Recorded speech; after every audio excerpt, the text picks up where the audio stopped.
ஒரு நாள் ஒரு சின்ன பையன் அவன் அப்பா கிட்ட அவன் வாழ்க்கையில நடக்கிற பிரச்சனைய ரொம்ப கவலையோட சொன்னான்.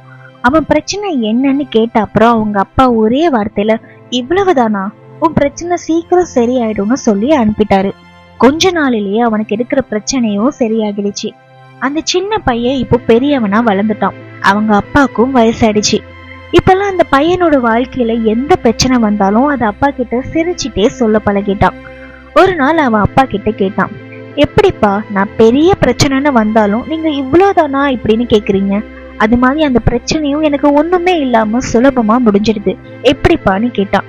அதுக்கு அந்த அப்பா சொன்னாரு, நீ சின்ன பையனா இருக்கும்போது பிரச்சனைன்னு சொல்லும் போது பயப்படுவ, அழுகுவ.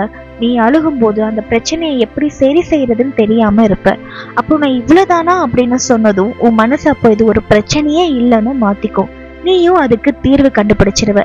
இப்போ எவ்வளவு பெரிய பிரச்சனை வந்தாலும் உன்னால பயப்படாம அதுக்கு தீர்வும் கண்டுபிடிக்க முடியும். நான் சின்ன வயசா இருக்கும் போது எனக்கு ஏதாவது பிரச்சனைனா என்னை பயமுடுத்ததா 4 பேர் இருந்தாங்க. தைரியம் சொல்ல ஆளே கிடையாது.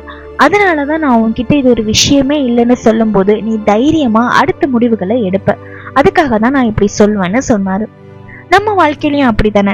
நம்ம எவ்வளவு புத்திசாலியா இருந்தாலும் ஒரு நிமிஷம் இவ்வளவா அப்படின்னு யோசிச்சா நம்ம அங்கேயே அதே இடத்துலயும் நின்றுடுவோம்.